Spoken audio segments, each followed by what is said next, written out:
everyone, welcome back to the channel and welcome to Vidyakul. I'm your chemistry mentor Kiran Mankotia and आज मैं आपके लिए लेके आया हूँ एक न्यू सेशन जिसमें हम डिस्कस करने वाले हैं conductance of electrolytic solution. Okay, so far we have discussed about so many topics और आपने देखा ही है कि आपको प्लेलिस्ट में सारे टॉपिक्स ऑलरेडी विजिबल हैं. सो अगर वो सेशंस नहीं देखे हैं then make sure to check out दो सेशन एज वेल.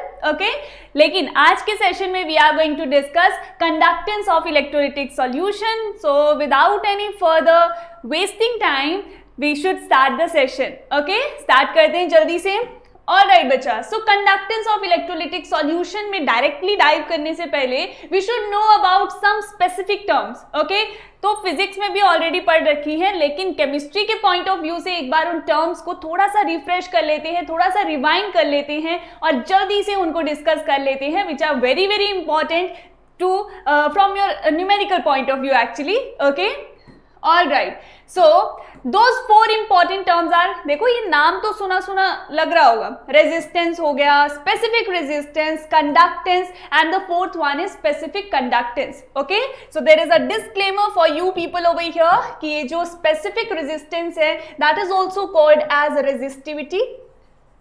ओके, जिन्होंने फिजिक्स में अच्छे से पढ़ा है उनको बिल्कुल पता होगा कि स्पेसिफिक रेजिस्टेंस क्या होता है, रेजिस्टेंस क्या होता है, कंडक्टेंस क्या होता है. ऑलराइट, लेकिन केमिस्ट्री में ये टर्म्स इन्वॉल्व है तो हम केमिस्ट्री की तरह से पढ़ेंगे.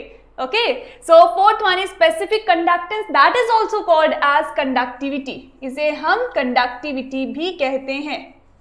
ओके, ऑलराइट, सो ये पहले तो टर्म्स में कंफ्यूजन बिल्कुल नहीं होना चाहिए. Alright, conductance of electrolytic solution that is a separate topic और उससे रिगार्डिंग हमारे पास दो टर्म्स ऑलरेडी हैं. ठीक है, लेकिन उन टर्म्स में डायरेक्टली पहुंचने से पहले we should know about these four terms. ठीक है, इन चारों टर्म्स के बारे में हमें अच्छे से पता होना चाहिए. सो let us discuss them one by one. Alright, start करते हैं रेजिस्टेंस के साथ. So what is resistance? Resistance क्या होता है बच्चे? अब देखो, कोई हम काम करते हैं ना, आगे से कोई हमें रोकता है देन वी से कि यार रेजिस्ट मत कर मुझे. ठीक है, आई नो कि फ्रीक्वेंटली यूज नहीं करते हैं बट रेजिस्ट इज समथिंग कि कोई काम हो रहा है उसके अगेंस्ट कोई फोर्स अप्लाई करना, कोई उसके अगेंस्ट फोर्स जो काम करती है that is called as resistance. Okay, so in terms of chemistry what do we call resistance?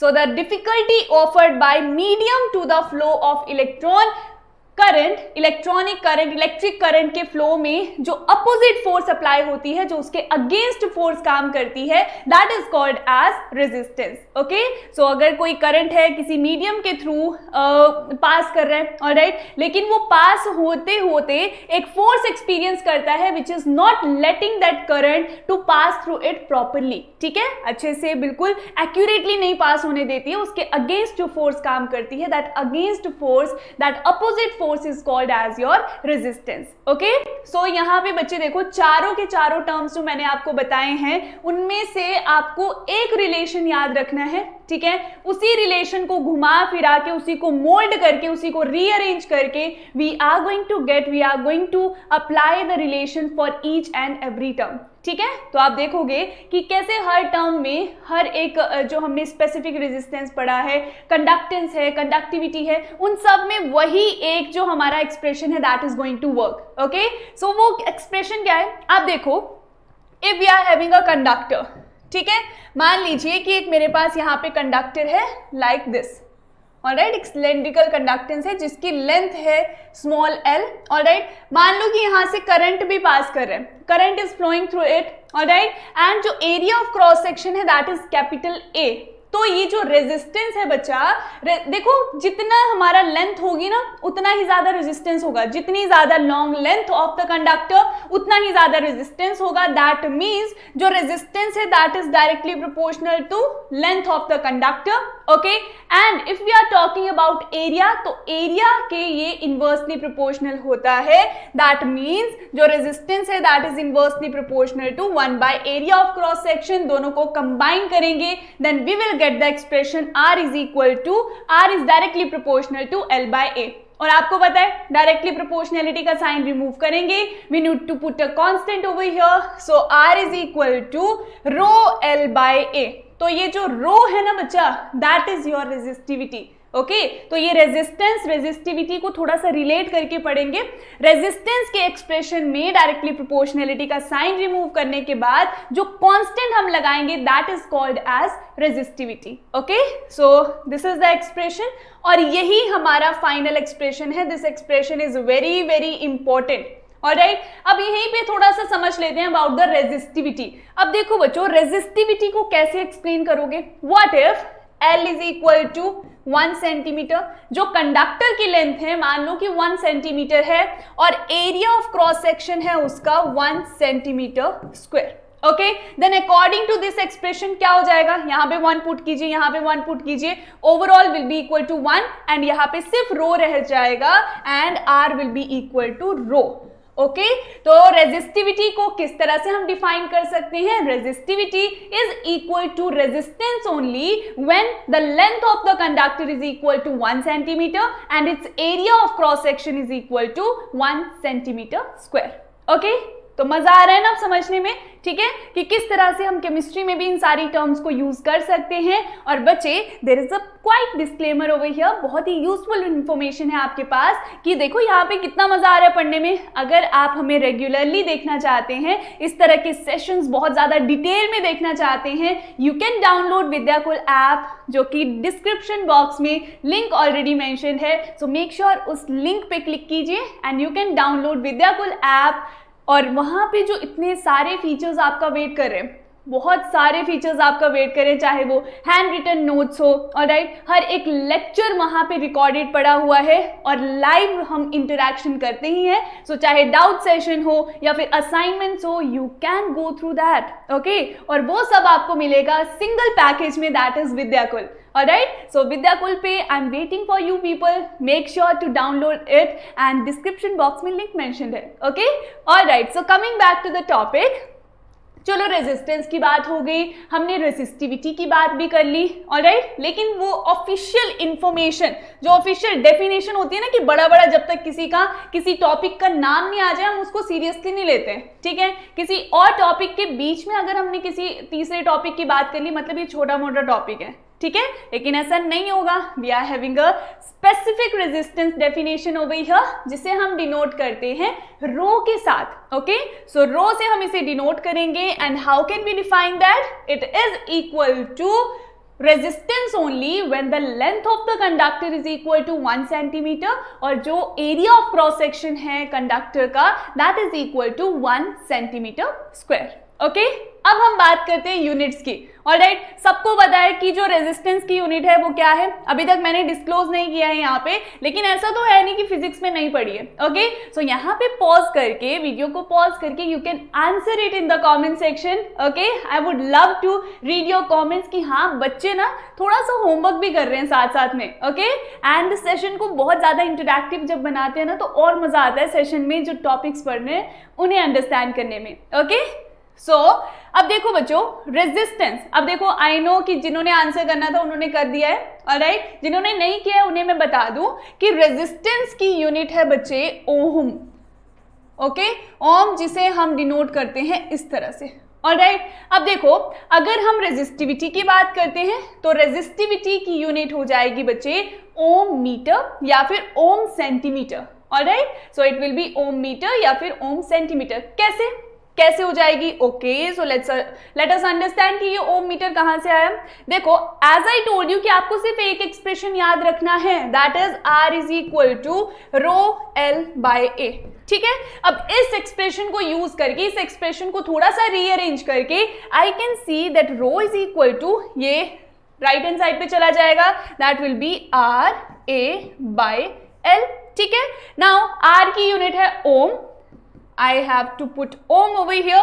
Area की यूनिट होती है सेंटीमीटर स्क्वायर या फिर मीटर स्क्वायर, मान लो यहाँ पे सेंटीमीटर स्क्वायर की टर्म्स में हम बात कर रहे हैं, एंड डिवाइडेड बाय लेंथ की यूनिट क्या होती है? Centimetre.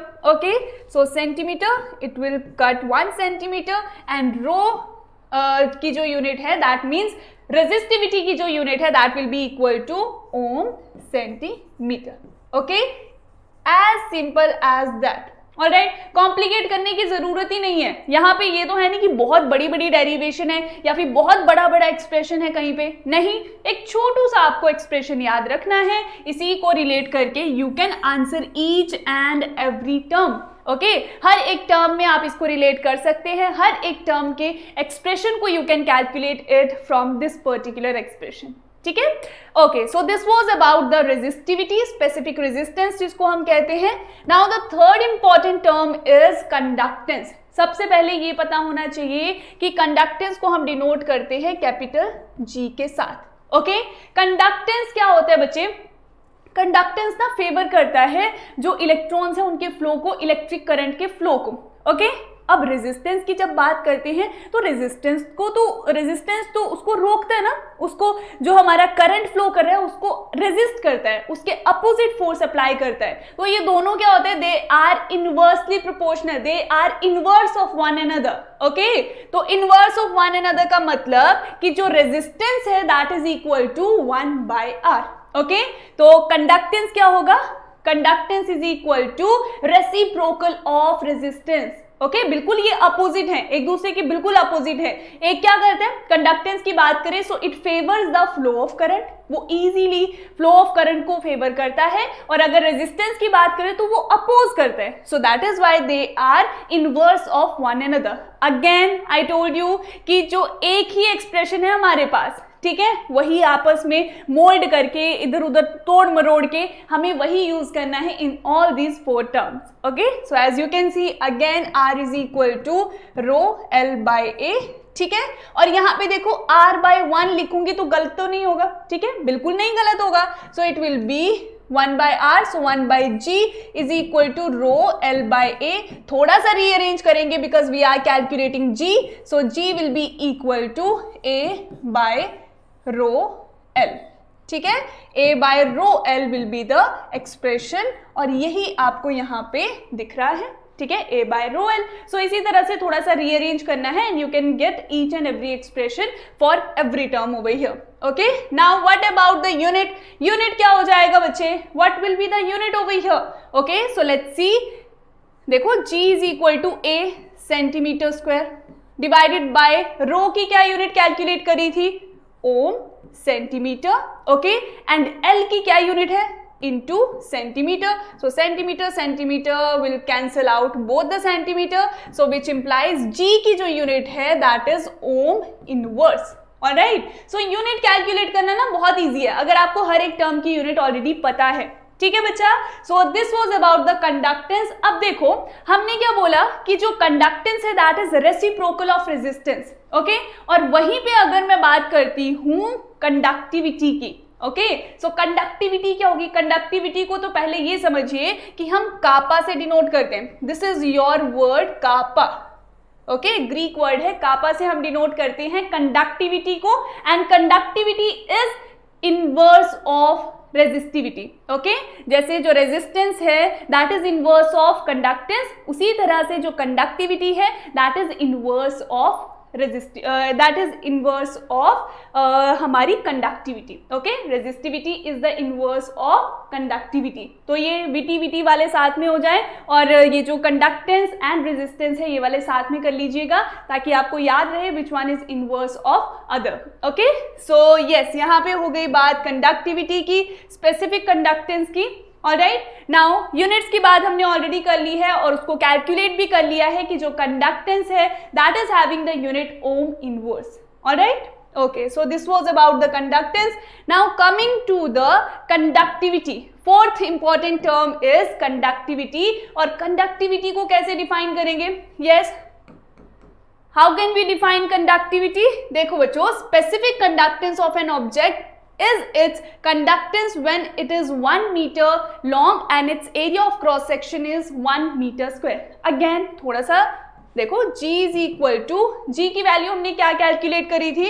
It was a by rho l, ठीक है। As I told you बच्चे कि जो हमारा ये है, देखो स्पेसिफिक कंडक्टेंस है that is inverse of specific resistance. So 1 by rho की जगह I can put G is equal to kappa A by L। Can I do that? Yes, I can do that, because जो resistivity है that is inverse of conductivity, so kappa is equal to 1/ρ. Okay, so yes I can do that. अब आप देखो कि कापा अगर मैं calculate करती हूँ, kappa is equal to G into L by A. So if the length of the conductor is 1 meter and the area of cross section of the conductor is equal to 1 meter square, तो 1 will cancel out and जो हमारी resistivity है, जो हमारी conductivity है, I'm so sorry, kappa is equal to conductance of the conductor. Okay, so kappa then will be equal to G, जब हमारा जो लेंथ ऑफ द कंडक्टर है that will be equal to 1 metre and area is equal to 1 metre square. Okay, तो ये जो word का यहाँ पे थोड़ा सा ना टंग ट्विस्टर भी लग रहा है, यहाँ पे जहाँ पे रेजिस्टेंस बोल रहे हैं वहाँ पे कंडक्टेंस बोल रहे हैं, लेकिन कंफ्यूज नहीं होना है. ओके, टंग ट्विस्ट हो सकता है लेकिन यहाँ पे कोई कंफ्यूजन नहीं होना चाहिए. ऑलराइट बच्चा, so this was about the conductivity. अब इसकी देख लेते हैं units. What will be the unit of conductivity और स्पेसिफिक कंडक्टेंस क्या हो जाएगी? It will be ohm inverse metre inverse. वो कैसे? यहाँ पे कैलकुलेट कर लेते हैं. देखो जो कैपिटल G है that is ohm inverse. Okay, length is centimetre divided by centimetre square, so it will cancel out. Okay, and it will give you ohm inverse centimetre inverse. और ये जो ओम इनवर्स है इसके लिए specific word use हम करते हैं that is siemens. Okay, so kappa is equal to siemens centimetre inverse. Okay, so yes, as simple as that. बस आपको क्या करना है, वही सेम एक्सप्रेशन याद रखना है, उसके अलावा आपको कुछ याद नहीं रखना है. ठीक है, क्रैम तो बिल्कुल भी नहीं करना है. तो इसी तरह से you can calculate, you can measure each and every expression for every term. Okay, so this was about the fourth important term that is conductivity. Now इसके बाद बात करते हैं बच्चे एक क्वेश्चन की. फटाफट से एक क्वेश्चन की बात करते हैं. Alright, so electrical resistance of a column of 0.05 mole liter inverse sodium hydroxide solution of diameter 1 centimeter and length 50 centimeter is 5.55 into 10 to the power 3 ohm. Okay, so resistance कितनी given है? 5.55 into 10 to the power 3 ohm. Okay, and calculate its resistivity.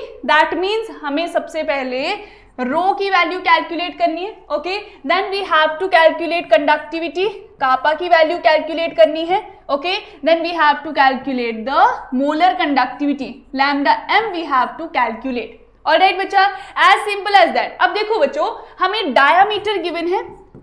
We are provided with the value of diameter that is equal to how much the diameter is? It is 1 centimeter it is. Alright, so this is the diameter 1 centimeter. तो diameter से we can calculate the radius. So radius will be equal to 1/2 centimeter. ठीक है, अब मैं radius क्यों calculate कर रही हूँ? Because I need area over here. ठीक है, ये जो रेजिस्टिविटी है, रेजिस्टेंस कैलकुलेट करने के लिए I need area over here. Okay, and area क्या होता है? Pi R square. ठीक है, so area will be equal to pi radius की वैल्यू स्क्वायर सेंटीमीटर स्क्वायर. ठीक है, एरिया हमने कैलकुलेट कर लिया. Now let us calculate each and every term one by one. सबसे पहले हमें कैलकुलेट करना है रेजिस्टिविटी को. तो रेजिस्टिविटी के लिए वी नीड रेजिस्टेंस. रेजिस्टेंस की वैल्यू ऑलरेडी गिवन है. सो फर्स्ट एक्सप्रेशन में R is equal to rho L by A. We are having each and every term over here. ठीक है, तो ये रो क्या हो जाएगा? It will be equal to R into A by L. ठीक है, तो R की वैल्यू क्या है? यस बच्चे, it is given as 5.55 into 10 to the power 3 into what is the area? Area is 3.14 into 1/2 the whole square. Okay, and divided by what is the length over here? Length कितनी given है यहाँ पे? 50 centimetre. Okay, so it will be equal to 50. यहाँ पे जब calculate करोगे you will get the value of rho. Okay, so let me check what is the answer. 87.135.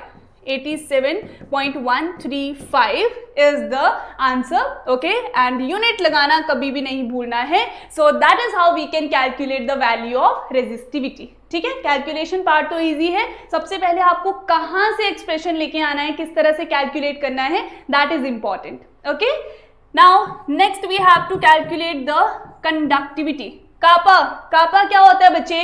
Very easy. जब आपके पास रेजिस्टिविटी की वैल्यू है उसको रेसिप्रोकल कर दीजिए and you will get the value of conductivity. As simple as that. So 87.135 जल्दी से calculate कीजिए and just give me the answer in the comment section. Okay, तो यहाँ पे ऐसा नहीं कि बस आंसर रीड कर लिया, just pause it, pause the video और नीचे कमेंट सेक्शन में जल्दी से आंसर कीजिए that are you people getting my point, समझ में आ रहा है या नहीं. ओके, और आंसर भी साथ साथ में आप कर सकते हैं in the chat box. Alright, so it will be 0.01148. Alright बच्चा, and it is siemens centimetre inverse. So basic funda समझ में आना चाहिए, बाकी calculation part you can do on your own. Alright, okay, so next third हमें क्या calculate करना है यहाँ पे? Molar conductivity is equal to kappa by C. Okay, molar conductivity क्या होती है? It is equal to conductivity bye concentration. Conductivity हमने ऑलरेडी कैलकुलेट कर ली है 0.01148 डिवाइडेड बाय कंसंट्रेशन कितनी गिवन है? 0.05 मोल्स पर लीटर. लेकिन यहाँ पे साइमन सेंटीमीटर इनवर्स में है, सो उस लीटर की वैल्यू को भी मुझे सेंटीमीटर में लाना पड़ेगा. ओके, तो मोल्स पर लीटर, लीटर की जगह I can put 10⁻³ centimetre cube. ठीक है बच्चा, ऐसा इसलिए बिकॉज जो हमारी मोलर कंडक्टेंस है that is equal to kappa by C. ठीक है, और ये जो कंडक्टिविटी है that could be present in siemens centimetre inverse और साइमन मीटर इनवर्स. ठीक है, और जिस भी यूनिट में इसकी वैल्यू होगी उसी के अकॉर्डिंग हमें कंसंट्रेशन को लेके जाना है, because concentration could be present in, concentration कैसे प्रेजेंट हो सकती है? Moles per litre. तो यही लीटर हमें कन्वर्ट करना है, because 1 litre is equal to 10⁻³ centimetre cube and 1 litre is also equal to 10⁻³ metre cube. ठीक है, तो जिसमें भी अगर कंडक्टिविटी हमें साइमन सेंटीमीटर इनवर्स में गिवन है तो आपको जो कंसंट्रेशन है उसको लेना है सेंटीमीटर क्यूब में. ठीक है, और अगर आपको मीटर इनवर्स में कंडक्टिविटी की वैल्यू गिवन है then you have to convert the concentration into metre cube. Alright, so I hope यहाँ तक क्लियर है. ठीक है बच्चा, ओके, सो इसको जब कैलकुलेट करेंगे देन यू विल गेट 229.6. ठीक है, so you will get 229.6 siemens centimetre square mole inverse. Alright, so this is the value of molar conductivity. As simple as that. देखा, हमने बिल्कुल मिनिमल से जो एक्सप्रेशन था उसको ये मोल्ड करके उसी को थोड़ा सा यूज करके we have calculated each and every term. ठीक है, तो ये जो बेसिक एक्सप्रेशन है ये आपको पता होना चाहिए. Now let us move to the next part. Okay, so जैसा कि हम बात कर रहे थे बच्चे कंडक्टेंस की. Alright, we were talking about the conductance. तो कंडक्टेंस हमारे पास दो तरह की होती हैं. ठीक है, सबसे पहले है मेटालिक कंडक्टेंस जिसको हम इलेक्ट्रॉनिक कंडक्टेंस भी कहते हैं and the other one is electrolytic conductance. Okay, so पहले इसकी बात करते हैं. Metallic conductance is due to the presence of unpaired electron. देखो बच्चों, मेटल में क्या होता है? What do we have in metals? Metals की एक बार में कंसिडर करूं, positive positive positive because they are losing electron and these are the kernels which are immersed in the sea of electrons. Okay, so these are called as kernels. ठीक है बच्चा, और ये है sea of electron. So ये जो sea of electrons present है ये कहाँ से आते हैं? These are the valence electrons. Alright, so metallic conductance is due to the presence of unpaired electrons. जिसके पास जितने ज्यादा अनपेयर्ड इलेक्ट्रॉन्स होंगे उतनी ही ज्यादा उसकी मेटालिक कंडक्टेंस होगी. ओके, एंड नेक्स्ट इज, अगर हम इसकी बात करें कि किस पे डिपेंड करेगा, तो ये डिपेंड करता है नंबर ऑफ वैलेंस इलेक्ट्रॉन्स पे. Secondly it depends upon the temperature. Temperature देखो बच्चों, टेम्परेचर अगर हम इंक्रीज करेंगे व्हाट विल हैपन? तो मेटालिक कंडक्टेंस के केस में metallic conductance is inversely proportional to metallic conductance is inversely proportional to temperature. Why so? Because आप खुद सोचिए, अगर मैंने टेम्परेचर यहाँ पे सप्लाई किया, ठीक है, इसका टेम्परेचर इंक्रीज किया, then what is going to happen? आप बोलोगे मैम इलेक्ट्रॉन जल्दी जल्दी मूव करेंगे तो इनकी कंडक्टेंस भी तो ज्यादा होनी चाहिए, लेकिन इलेक्ट्रॉन्स के साथ साथ ये कर्नल्स भी तो मूव करेंगे, जो पॉजिटिवली चार्ज्ड आयंस हैं इन द मेटल वो भी तो मूव करने वाले हैं, और वो क्या प्रोवाइड करेंगे? फिर वो एक रेजिस्टेंस प्रोवाइड करेंगे in between the path of the electrons, okay, और इलेक्ट्रॉन्स उतनी ईज के साथ नहीं मूवमेंट कर पाएंगे. सो that is why I am saying कि टेम्परेचर जितना जितना इंक्रीज करेंगे तो हमारा जो मेटालिक कंडक्टेंस है वो डिक्रीज करेगा. Alright, so this was about the metallic conductance. Second one is electrolytic conductance. Okay, electrolytic conductance नाम से स्पेसिफाई हो रहा होगा कि इलेक्ट्रोलाइट्स में जो कंडक्टेंस होगी, इलेक्ट्रोलाइट्स की हम यहाँ पे बात करने वाले हैं. तो इलेक्ट्रोलिटिक सॉल्यूशन, एक इलेक्ट्रोलाइट का सॉल्यूशन अगर हम फॉर्म करते हैं वाटर में, तो वो क्या करता है? वो डिसोसिएट कर जाता है. Okay, it dissociates into its ions, into its corresponding ions. For example, sodium chloride को अगर मैं एक्वस सॉल्यूशन फॉर्म करती हूं, it will give sodium ions and chloride ions.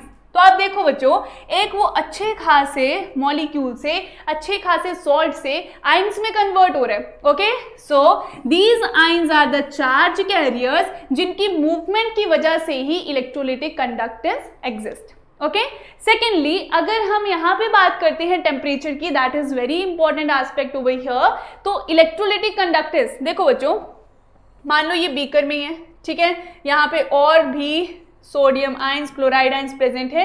मैंने टेम्परेचर इंक्रीज किया. What I did? I give the temperature to this electrolytic solution.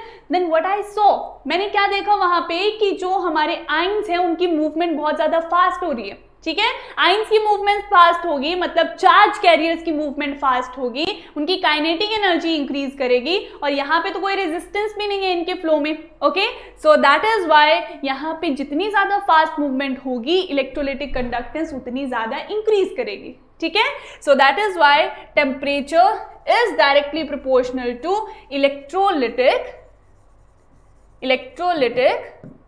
Conductance. Okay, so ये दोनों चीजें ध्यान में रखनी है. This was the comparison between electrolytic conductance and metallic conductance. अगर आपको डिफरेंस में 1 पॉइंट लिखने को आता है then you can write it. Okay, और 2 पॉइंट लिखने को आते हैं then you can write it कि जो यहाँ पे ड्राइविंग फोर्स है behind the metallic conductance, that is electrons. Valence electrons is the driving force behind metallic conductance, whereas if we are talking about electrolytic conductance, तो यहाँ पे जो हमारे charge carriers होते हैं they are ions. Okay, so charge carriers in case of electrolytic conductance are ions. Okay, and in case of metallic conductance they are electrons.